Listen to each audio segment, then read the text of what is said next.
और उस मछली से कुछ आवाज आ रहे थे, जैसा शिव जी ने कहा। और 99 पुत्र जो थे वो एक युद्ध में मारे गए और उनको एक नाम दिया जो नाम था सत्यवती। तो उन्होंने कहा कि मेरी पहली तो शर्त ये है कि मेरा जो शरीर इतना क्रूप है, मुझसे जो मत्स्य की गंध आती है, आपको शास्त्रों की रचना करनी है, वेदों की रचना करनी है, वेद जो कि आकाश में श्रुतियों के रूप में विद्यमान। नमस्कार, स्वागत है आपका हमारे YouTube चैनल पे। और आज हम फिर आ गए एक नई कहानी के साथ, एक नई इंटरेस्टिंग कहानी के साथ। और आज मेरे साथ है मेरे हस्बैंड हेमंत जी, जो आपको सुनाएंगे एक नई कहानी जो हमारे शास्त्रों से रिलेटेड है। तो स्वागत है आपका, मेरा नाम है हेमंत शुक्ला।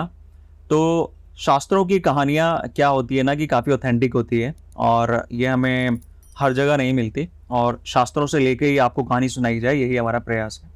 सटीक जानकारी मिल सके और एग्जैक्ट जो लिखा गया है और जो बताया गया है वो हम आप तक पहुंचा सके। जी, तो आज का जो पॉडकास्ट है वो होने वाला है वेद व्यास के बारे में, क्योंकि जो भी हम लोग पढ़ रहे हैं ये सारा कुछ कहाँ से आ रहा है? ये आ रहा है हमारे वेदों से, शास्त्रों से, पुराणों से। लेकिन ये कब लिखे गए, किस कंडीशन में लिखे गए और किसने लिखे, ये जानना बेहद ज़रूरी है। तो इसी के बारे में हम आज चर्चा करेंगे कि जिन्होंने इनको लिखा उनको हम जानते हैं वेद व्यास, लेकिन किस सिचुएशन में ये लिखे गए, इसके पीछे की क्या कहानी थी, हाँ, इसकी नेसेसिटी क्यों आई कि वेद लिखने पड़े। बिल्कुल, तो वो हम डिस्कस करेंगे, क्योंकि इसके पीछे है ना काफ़ी इंटरेस्टिंग स्टोरीज है। तो ये स्टोरी हम शुरू करते हैं विदाउट स्पेंडिंग मच टाइम। सो जैसा कि आप जानते हैं, ब्रह्मा जी के 10 मानस पुत्र हुए, उसी में से एक मानस पुत्र थे गुरु वशिष्ठ।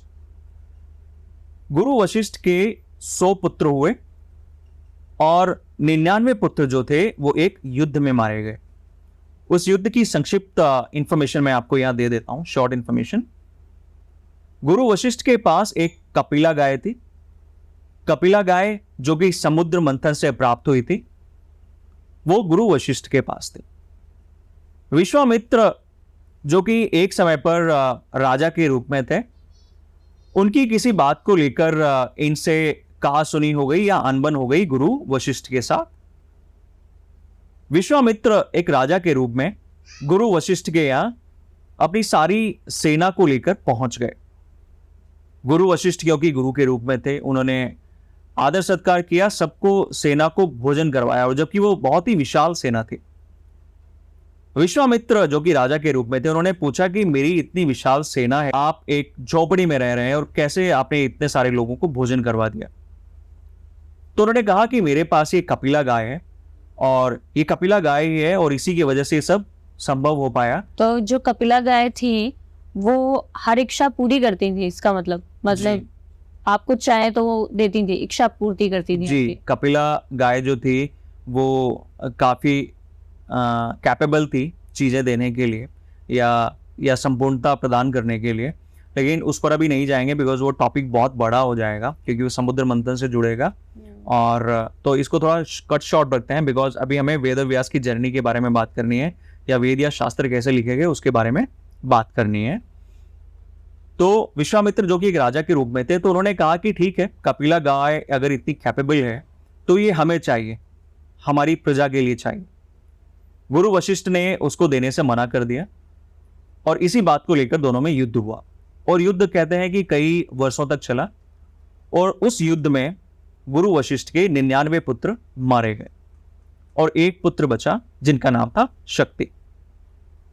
अब उस युद्ध का क्या हुआ या उस युद्ध के बारे में और जितनी भी इंफॉर्मेशन है वो हम किसी और पॉडकास्ट में करेंगे, क्योंकि उसमें ये दोनों जो ऋषि हैं जिनका आपने नाम लिया है, ऋषि वशिष्ठ और ऋषि विश्वामित्र, ये दोनों एक ही टाइम के ऋषि हैं दोनों।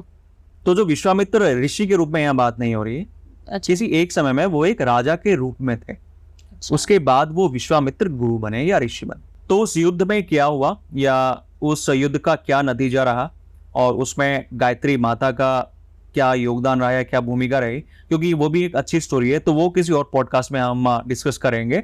बट फिलहाल के लिए इतना ही कि गुरु वशिष्ठ और विश्वामित्र जो कि एक राजा के रूप में थे, उनके बीच युद्ध हुआ। गुरु वशिष्ठ के 99 पुत्र मारे गए और एक पुत्र बचे जिनका नाम था शक्ति। शक्ति के जो पुत्र हुए वो हुए पराशर, जिन्हें हम ऋषि पराशर के नाम से भी जानते हैं। अब ऋषि पराशर क्योंकि बहुत ही धार्मिक व्यक्ति थे, बहुत ही विद्वान व्यक्ति थे और भगवान शिव के अनन्य भक्त थे। उनके मन में हमेशा एक विचार रहता था कि कलयुग के प्रभाव में जब लोग आएंगे तो उनके लिए क्या ऐसी व्यवस्था की जाए कि लोग धर्म के प्रति जुड़े रहें या धार्मिक आस्था में अपना विश्वास रखें और भगवान से जुड़े रहें किसी एक वजह से, या कोई ऐसी चीज मिल जाए जो एक साधन हो उस भगवान को पाने का या धर्म के साथ जुड़ने का। एक बार ध्यान में वो भगवान शिव की आराधना कर रहे थे। शिव उनके ध्यान में आए तो उन्होंने कहा, अपनी व्यथा बताई कि मैं कुछ ऐसा चाहता हूं कि धर्म का प्रचार प्रसार हो और इस धर्म के प्रति लोग आसक्त रहें और धार्मिक रहें, भगवान से जुड़े हुए रहें। भगवान ने शिव ने कहा कि ठीक है, तुम्हारे जो पुत्र होंगे वो स्वयं विष्णु होंगे और वो धर्म का प्रचार प्रसार करेंगे। अब यहां पर इतना कह के वो अंतर ध्यान हो गए। अब समस्या ये थी कि ऋषि पराशर की तो शादी भी नहीं हुई, तो ऋषि पराशर ने सोचा कि मेरी तो शादी भी नहीं हुई, कहाँ से बच्चा होगा, कैसे होगा, अब भगवान की लीला भगवान ही जाने। और सही बात है, भगवान की लीला थी, भगवान शिव की। शिव ने लीला रची। एक नाव चलाने वाला गंगा भट्ट यमुना किनारे अपनी नाव चलाता था।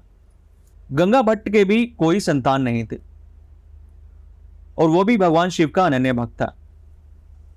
उन्होंने भी वैद्य के चक्कर लगाए कि कहीं से कुछ हो जाए, पुत्र प्राप्ति या पुत्री की प्राप्ति या संतान प्राप्ति हो जाए, लेकिन हर तरफ से उन्हें निराशा ही हाथ लगी।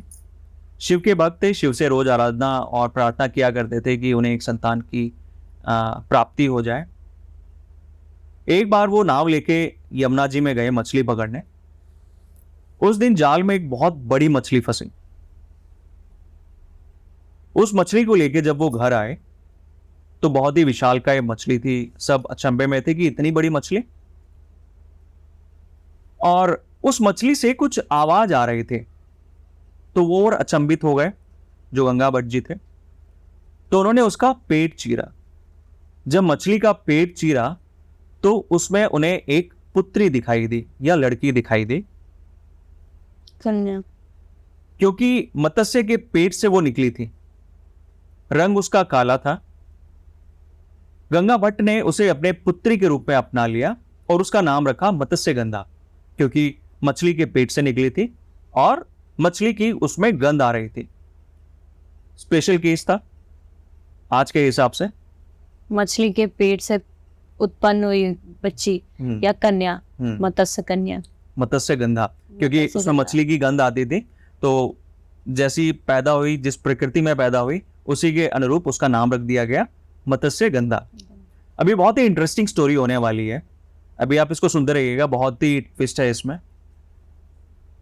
मत्स्यगंधा धीरे धीरे बड़ी हुई, जवान हो गई और अब वो भी नाव चलाने जाया करती थी। संयोगवश, क्योंकि होनी थी, शिव का वरदान था, शिव की लीला थी, संयोगवश एक दिन ऋषि पराशर यमुना किनारे गए और उन्हें यमुना के एक किनारे से दूसरे किनारे पर जाना था। वहां पर उसी वक्त नाव लेकर मत्स्यगंधा भी खड़ी थी। ऋषि पराशर ने कहा कि मुझे इस पार से उस पार छोड़ दो, क्योंकि मैं ऋषि हूं और मैं तपस्वी हूं, तो मैं नहीं चाहता कि मेरे साथ नाव में कोई और बैठे। तो मत्स्यगंधा ने देखा कि ये ऋषि हैं, तपस्वी हैं, तो ऋषि को कहा कि ये ऋषि आप बैठ जाइए, मैं आपको यमुना के उस पार पर छोड़ देती हूं। अब क्योंकि ये शिव की एक महिमा थी, ऋषि पराशर जो तपस्वी थे, जिन्हें अप्सराएं भी मोहित नहीं कर पाई, ऐसा कहा जाता है शास्त्रों में, वो जब उस नाव में बैठे और जब वो नाव चली तो वो मत्स्यगंधा पर मोहित होने लगे। और ऋषि पराशर भी समझ चुके थे कि ये कोई होनी है या कोई लीला है, और उन्होंने बिना समय व्यर्थ किए उन्होंने मत्स्यगंधा को कहा कि मैं तुम पर मोहित हो रहा हूं और मैं चाहता हूं कि तुम मुझे अपने पति के रूप में वर्ण करो और मेरी संतान की उत्पत्ति मैं चाहता हूं कि तुमसे हो, जैसा शिव जी ने कहा था। जैसा शिव जी ने कहा था, और वो एक लीला थी। तो मत्स्यगंधा ने सोचा कि ऋषि ऐसा कैसे कह सकते हैं, मैं तो इतनी कुरूप हूँ, मेरे में तो गंध भी आती है और मुझे तो कोई पसंद नहीं करता, और ऋषि मेरे साथ मतलब मुझे अर्धांगिनी के रूप में स्वीकार करना चाह रहे हैं। पुत्र प्राप्ति के लिए या पुत्री या संतान प्राप्ति के लिए।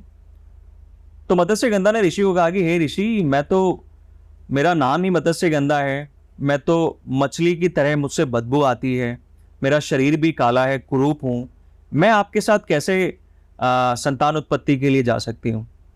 मुझे क्षमा कीजिए, मैं आपके साथ नहीं जा सकती, मैं आपको अपने पति के रूप में वरण नहीं कर सकती।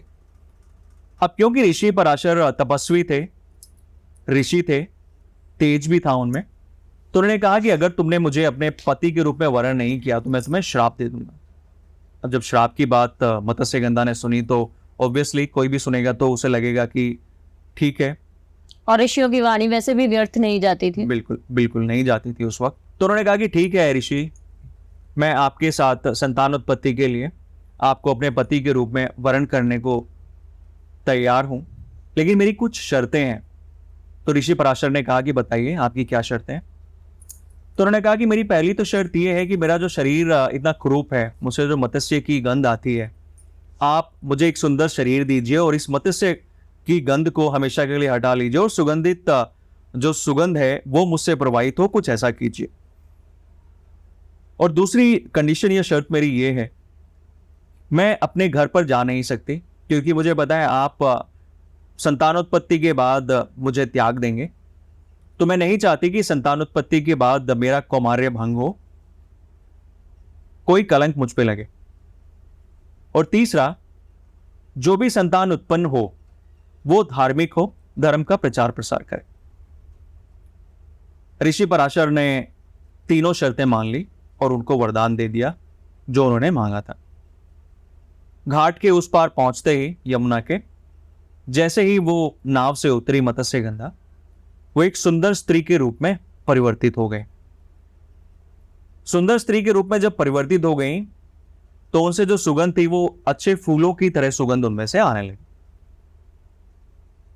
जब सुंदर स्त्री के रूप में परिवर्तित हो गई तो वहां पर ऋषि पराशर ने उनका नाम भी बदला और उनको एक नाम दिया जो नाम था सत्यवती। अभी देखिए कितना ट्विस्ट है इस स्टोरी में।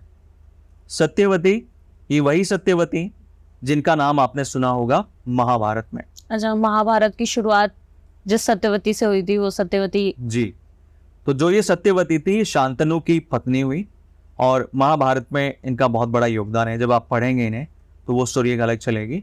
बट हाँ, ये मत्स्य गंधा परिवर्तित हुई सत्यवती में। सत्यवती ने हाथ में जल लिया यमुना का और ऋषि पराशर को अपने पति के रूप में वरण किया। यहां तक तो स्टोरी क्लियर हो गई आपकी कि ब्रह्मा जी के मानस पुत्र हुए वशिष्ठ, वशिष्ठ जी के पुत्र हुए शक्ति और शक्ति जी के पुत्र हुए पराशर। और पराशर को अब मिली है मत्स्य गंधा जो कि परिवर्तित हो गई सत्यवती में। यहां तक क्लियर है? ओके। अब क्योंकि घर पर जा नहीं सकती थी, कलंक का भय था कि ऐसे ही उन्होंने ऋषि के साथ, ऋषि को अपना पति के रूप में वरण कर लिया, तो उन्होंने वहां पर मिट्टी के द्वीप बनाए और मिट्टी के द्वीप बनाने के बाद चारों तरफ उन्होंने सरकंडों से एक झोपड़ी या आश्रम का निर्माण किया और उस झोपड़ी या आश्रम में वो सत्यवती के साथ रहने लगे। कुछ समय पश्चात सत्यवती को पुत्र की प्राप्ति हुई और यह भी बड़ी ही अचंभे वाली बात है कि जैसे ही वो पुत्र का जन्म हुआ सत्यवती से, वो 5 या 6 साल के एक लड़के के रूप में परिवर्तित हो गए। क्यों? क्योंकि वो स्वयं विष्णु का अवतार थे। वो जो पैदा हुए उन्होंने अपनी मां को कहा कि हे माता, मैं आपको प्रणाम करता हूं, मेरे पिता आपसे समय समय पर मिलते रहेंगे, लेकिन आप अब यहां से जाइए क्योंकि आपका जो विवाह है वो एक बहुत ही बड़े राजा के साथ होगा और उनसे जो पुत्र होंगे वो इतिहास में नाम रोशन करेंगे। तो वो महाभारत की स्टोरी जब आप पढ़ेंगे तब आपको पता लगेगा कि सत्यवती के पुत्र कौन हुए और उनका क्या रिलेवेंस था महाभारत में। बट ये वही सत्यवती है। और इतना कहकर जो वो बालक था वो वहां से चला गया। अब ये बालक पैदा हुआ सत्यवती से। जगह जो थी वो द्वीप था क्योंकि द्वीप बनाया था उन्होंने, ऋषि पराशर ने। इनका नाम पड़ा द्वीपायन। क्या नाम पड़ा? द्वीपायन। द्वीपायन। द्वीपायन, ठीक है, क्योंकि वो द्वीप किनारे पैदा हुए थे तो द्वीपायन उनका नाम पड़ा। वो सीधे वहां से काशी चले गए, शिव की भक्ति में लीन रहे, शास्त्रों का अध्ययन किया। अब जो ये द्वीपायन है यही वेदव्यास बने, क्योंकि जब इन्होंने शंकर जी की आराधना करी तो इनको बताया गया कि आपको शास्त्रों की रचना करनी है, वेदों की रचना करनी है। इन्होंने वेदों को संकलित किया। वेद जो कि आकाश में श्रुतियों के रूप में विद्यमान थे, उनको इन्होंने संकलित किया, जो जिन्हें हम 4 वेद के नाम से जानते हैं। ये 4 वेद उन्होंने लिखे। वेद लिखे इसलिए इन्हें वेदव्यास कहा गया क्योंकि इन्होंने वेद लिखे जी। और द्वीपायन ये 28वें वेदव्यास कहे गए हैं। अच्छा, लेकिन अभी स्टोरी में नहीं जाते, अभी के लिए फिलहाल इतना है, क्योंकि इन्होंने वेद लिखे और इन्हें वेदव्यास मतलब आप कह रहे हैं कि वेद व्यास इससे पहले भी कई हो चुके हैं। हाँ बिल्कुल, लेकिन वो थोड़ी और ब्रॉड स्टोरी हो जाएगी, उसमें और जाना चलो पड़ेगा। अच्छा है बट अभी यूथ के लिए हमें सिर्फ इतना ही रखना है कि एक रिलेवेंट स्टोरी रहे, शॉर्ट एंड कट रहे। तो ये थी कहानी वेद व्यास जी की, जो बहुत ही इंटरेस्टिंग कहानी थी। और ऐसी ही आगे कहानियाँ सुनने के लिए हमारे चैनल को सब्सक्राइब कीजिए और ज़्यादा से ज़्यादा लाइक कीजिए, ताकि आपको हम और अच्छी कहानियाँ दे सकें, ऐसी और सारी कहानियाँ आपको सुना सकें। तब तक के लिए नमस्कार।